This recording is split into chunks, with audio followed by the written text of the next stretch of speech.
안녕하세요. 2022학년도 9월 고등학교 2학년 전국연합학력평가 정치화법 해설을 맡은 저는 김민정입니다.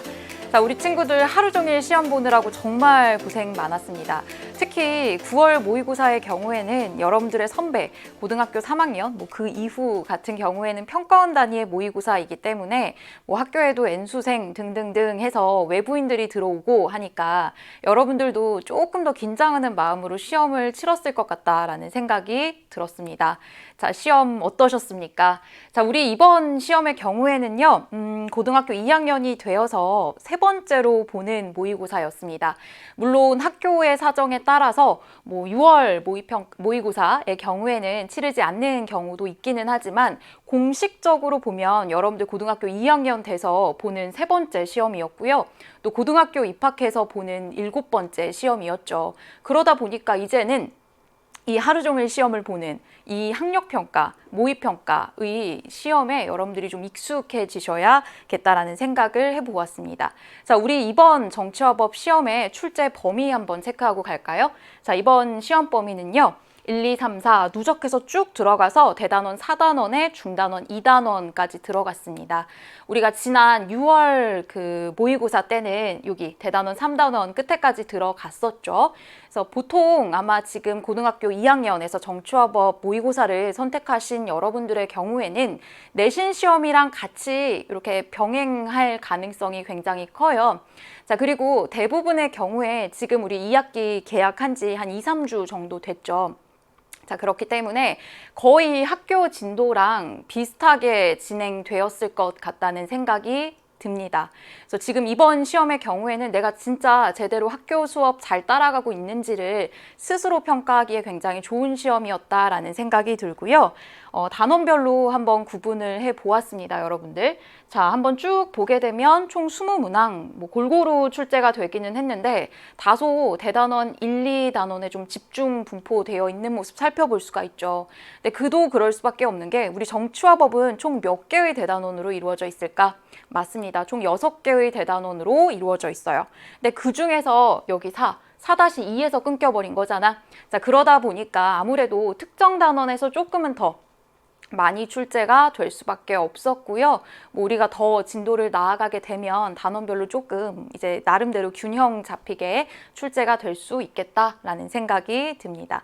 특히 좀 자세히 보면 얘들아 2번, 3번 또 3단원의 여기 15번 같은 경우에는 제가 조금 다른 색깔로 표시를 해 두었는데 그 이유는 뭘까? 그러니까 특히 이 문제가 중요해 라는 좀 강조점보다는 특히 2번, 3번 또 15번 같은 경우에는 고등학교 2학년 학력평가라는 좀 특수성이 드러난 문제였기 때문입니다. 개정교육과정 이후에 고3 대상의 모의고사, 학력평가가 됐든 또는 모의평가가 됐든 사실상 2번 문제처럼 법의 이념이라든지 3번 문제처럼 민주주의의 발전 과정 그리고 15번 같은 경우에는 민주선거의 원칙 관련해서 출제가 됐어요.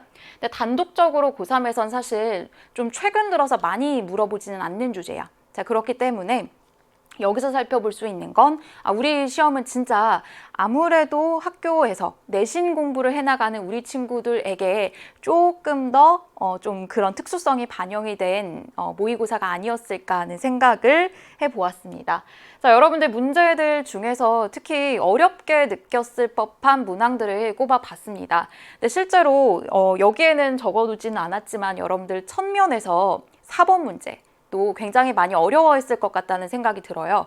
근데 이때 이 4번 문제는 문제의 난이도가 어렵다기보다는 4번에서 묻고 있는 게 헌법의 개정 절차지. 그러니까 이거는 우리가 사실 외우고 있지 않으면 풀 수가 없는 문제였습니다.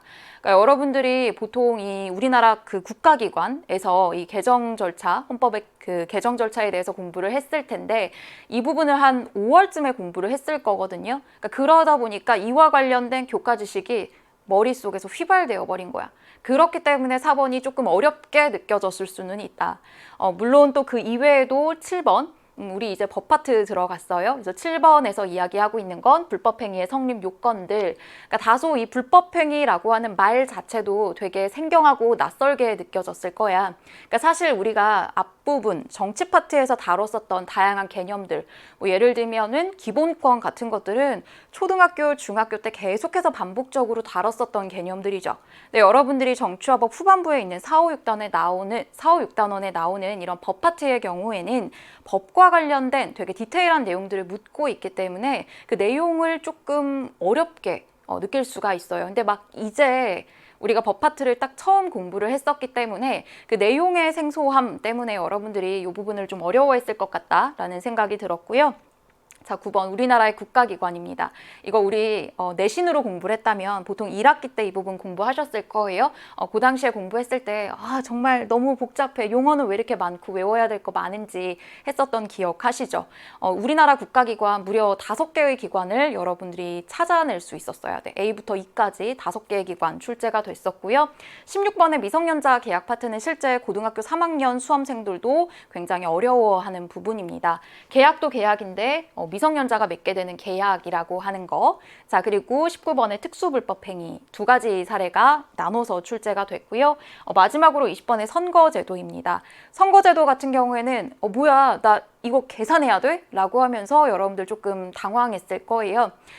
이 선거제도라고 하는 거 우리가 개념 공부를 하고 그 다음에 수능형 모의고사 시험에서는 이 선거제도를요 결과 분석이라고 해서 자료 해석형으로 통상적으로 출제가 됩니다. 개념에서 나아가서 결과를 분석하고 또 자료를 해석해야 되기 때문에 나름의 우리의 좀 고차 사고력을 발휘해야 하는 영역, 그 부분에 아직 익숙하지 않았다면 당연히 어렵게 느껴졌겠죠.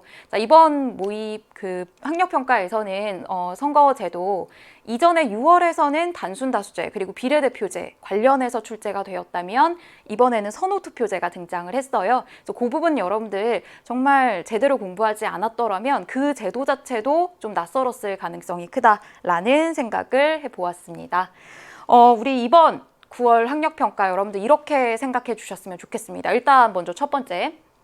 예측 가능한 문항들이 출제가 됐습니다. 그러니까 분명하게 이 20개의 문제들 중에서 되게 튀는 문제들이 나오지는 않았다라는 거야. 분명히 교육과정의 범위 안에서 충실하게 공부를 했다면 여러분들 충분히 풀어낼 수 있는 그런 문제들이었고요. 자, 2번째입니다. 학교 수업 잘 따라가고 있나요?를 점검할 수 있었던 거. 아까도 이야기를 했지만 고등학교 2학년 때 내가 우리 학력평가 때 정치화법을 선택을 했더라면 아마 대부분의 수험생들은요. 내신에서 우리 학교 수업에서 정치화법을 선택하고 있을 가능성이 굉장히 큽니다. 그리고 아마 대부분의 경우에는 그 학교 수업의 진도와 이 학력평가의 그 출제 범위가 계속해서 같이 비슷하게 가고 있는 맥을 같이 할 거란 말이에요. 자, 그렇기 때문에 지금 내가 정말 제대로 학교 수업 잘 따라가고 있는지를 스스로 점검해보고 또 스스로 반성해보는 약간은 형성평가와 같은 그런 시간이 됐을 것 같다. 자, 그리고 3번째, 정치화법. 수능형으로 이런 식으로 출제될 수 있다라고 하는 출제 경향을 좀 파악해가는 그런 시간이 되었을 것 같습니다.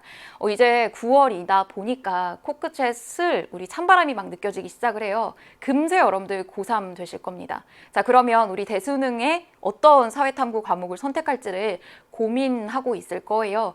정치화법 정말 너무 재밌고 즐겁지 않나요? 자, 재밌게 여러분들 공부를 하셨으면 좋겠고 정치화법이 수능에선 이런 식으로 출제 될 수 있겠구나. 그렇기 때문에 나 이거 할만하다 라고 하는 그런 생각을 가졌으면 좋겠습니다. 바로 따라오실 거죠? 자, 여러분들 1번부터 바로 문제풀이 들어가도록 할게요. 이따 봅시다.